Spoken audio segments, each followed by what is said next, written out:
Assalamualaikum warahmatullahi wabarakatuh.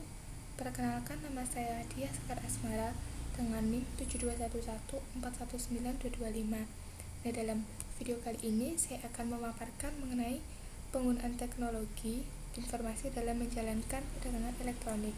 Baik, langsung saja. Nah, sebelum membahas materi lebih lanjut, kita harus tahu dulu apa sih pengertian dari perdagangan elektronik ini. Nah, jadi perdagangan elektronik memiliki suatu definisi, yaitu penggunaan jaringan komunikasi dari tiap komputer untuk melaksanakan proses bisnis. Artinya, perusahaan memanfaatkan jaringan komunikasi yang ada dan memanfaatkan media elektronik untuk dapat menjalankan proses bisnisnya. Kemudian, materi berikutnya adalah e-commerce di luar batas perusahaan. Nah, ada dua jenis, yakni B2B atau business to business dan B2C atau business to consumer. B2B ini acuan transaksinya adalah dari perusahaan kepada perusahaan maupun entitas bisnis lainnya. Jadi tidak langsung kepada pelanggan. Misalnya dari produsen atau perusahaan kepada distributor, yang mana nantinya distributor ini masih harus mendistribusikan produk-produk tadi ke banyak toko.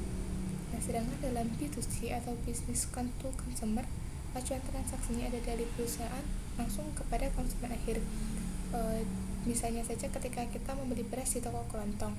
Nah, hubungan kita dengan toko kelontong ini disebut sebagai B2C karena si toko kelontong ini berhubungan langsung kepada kita yang akan memakai manfaat dari beras tadi. Selanjutnya, manfaat yang diharapkan dari e-commerce. Dari penerapan suatu sistem, tentunya kita mengharapkan sebuah manfaat. Nah, ada 3 hal, yaitu 1. Perbaikan pelayanan pelanggan, baik itu sebelum, selama, maupun setelah penjualan. Yang kedua adalah perbaikan hubungan dengan pemasok dan komunitas keuangan. Lalu yang ketiga, ada peningkatan imbal hasil ekonomis atas pemegang saham dan investasi pemilik. Selanjutnya, kendala e-commerce.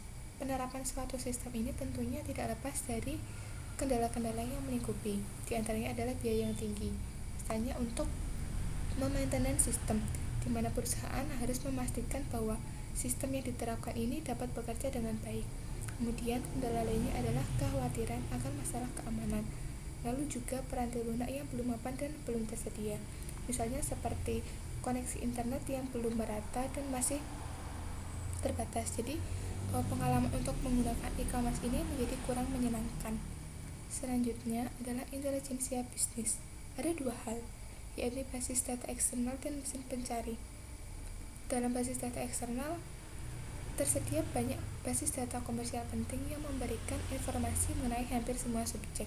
Jadi perusahaan tidak perlu mengumpulkan informasi di lingkungannya sendiri sehingga dapat mengeluarkan biaya yang lebih rendah dalam perusahaan ini, menghemat pengeluaran biaya. Nah, contohnya adalah di website LexisNexis. Di website tersebut, perusahaan mendapatkan informasi mengenai hukum, keuangan, maupun pemerintahan dari berbagai macam sumber. Kemudian mesin pencari atau search engine, yakni suatu program komputer khusus yang memberikan link ke basis website atas kata kunci atau kelompok kata yang dimasukkan oleh pemakai. Jadi, cara kerjanya adalah ketika kita memasukkan suatu kata kunci, maka website ini akan menampilkan datanya melalui basis data websitenya untuk melihat website manakah yang sekiranya menggunakan kata atau kalimat tersebut yang sesuai dengan kata yang kita masukkan tadi. Berikutnya adalah strategi e-commerce dan sistem interorganisasional. Interorganisasional system atau IOS merupakan strategi di mana unsur yang ada dikaitkan dengan transmisi data elektronik.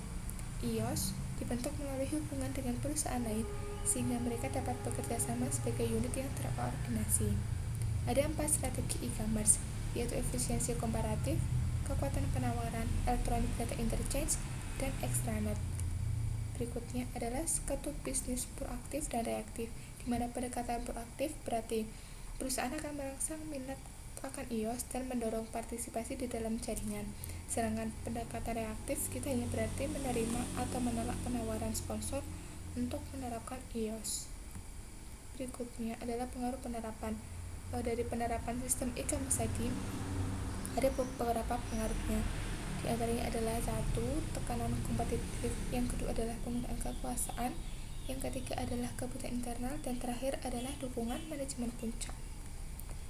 Selanjutnya adalah bagaimana strategi B2C untuk e-commerce. Ada beberapa hal yang melatar belakangi untuk kita menciptakan strategi bagaimana hubungan e-commerce. Di antaranya adalah satu, kebanyakan produksi dan jasa menjadi tersedia untuk pengiriman digital. Jadi di era kemajuan teknologi seperti sekarang, sudah banyak produk maupun jasa yang dijual secara online. Kedua adalah konsumen mengatasi keinginan berbelanja menggunakan web.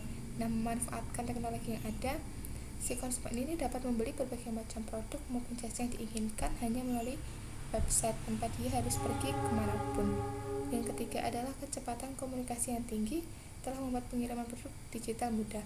Jadi adanya media chatting di aplikasi e-commerce ini memudahkan hubungan komunikasi antara si penjual dengan calon pembeli. Kemudian yang terakhir adalah ketakutan terhadap pencuri informasi, seperti info kartu kredit, yang mana telah tergantikan dengan kepercayaan yang besar bahwa informasi rahasia akan dijaga dengan aman.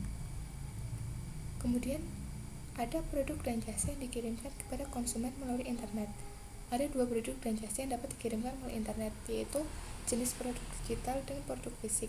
Di mana produk digital berarti produk dan jasa ini akan dikirimkan kepada pelanggan memanfaatkan internet, contohnya program-program komputer maupun aplikasi-aplikasi berlangganan. Seperti misalnya ketika kita berlangganan aplikasi belajar, aplikasi musik, ataupun aplikasi streaming film, dan lain sebagainya. Sedangkan untuk produk fisik berarti pengiriman barangnya secara wujud fisik kepada pelanggan yang dengan pengaturan sistem pengiriman barang. Jadi perbedaan antara kedua produk ini, antara produk digital dan produk fisik adalah dari segi masa untuk penggunaannya. Jika untuk produk digital, ketika kita membeli maka kita dapat langsung menggunakan manfaatnya. Sedangkan untuk produk fisik, maka kita harus menunggu beberapa saat agar barang ini dapat kita terima dan siap untuk kita gunakan. Selanjutnya adalah penjualan virtual versus campuran. Penjualan virtual berarti perusahaan atau toko ini tidak memiliki bangunan secara fisik, melainkan hanya secara virtual. Sedangkan dalam penjualan campuran, artinya perusahaan memiliki keduanya. Jadi memiliki toko fisik yang ada di suatu tempat dan website di mana konsumen dapat membeli produknya. Kemudian saat ini pemerintah pun memanfaatkan media elektronik dalam menjalankannya. Misalnya dalam pelaksanaan pengisian SPT online yang sekarang ini dapat dilakukan secara mandiri, secara online yang dilaksanakan oleh Dirjen Pajak, dan pembayaran PLN secara online yang didukung oleh beberapa aplikasi. Selanjutnya ada penggunaan internet, di mana arti dari internet ini ialah jaringan komunikasi global yang menghubungkan jutaan komponen. Kemudian ada World Wide Web atau WWW. Nah, ini adalah kumpulan komputer yang akan bertindak sebagai server isi atau kandungan yang menyimpan dokumen yang memungkinkannya untuk melihat isi berupa teks, grafik, maupun audio sekaligus, yang memungkinkan dibuatkannya link dengan dokumen lain di dalam web. Jadi e-commerce tidak mungkin terjadi atau tidak mungkin diadakan tanpa adanya jaringan yang terhubung antara si pelanggan dengan organisasi. Nah, internet ini yang mewadahi yang memberikan arsitektur jaringan, dan web akan memberikan metode untuk menyimpan dan mengambil dokumen. Kemudian dampak internet di masa mendatang. Apa sih dampak internet di masa mendatang ini? Jadi e-commerce B2B tidak berdampak langsung pada pelanggan, tetapi harga yang lebih rendah dan layanan pelanggan yang lebih baik yang dimungkinkan oleh B2B adalah hal yang membuat organisasi bisnis menjadi lebih kompetitif. Nah, sekian pemaparan dari saya. Kurang lebihnya mohon dimaafkan. Wassalamualaikum warahmatullahi wabarakatuh.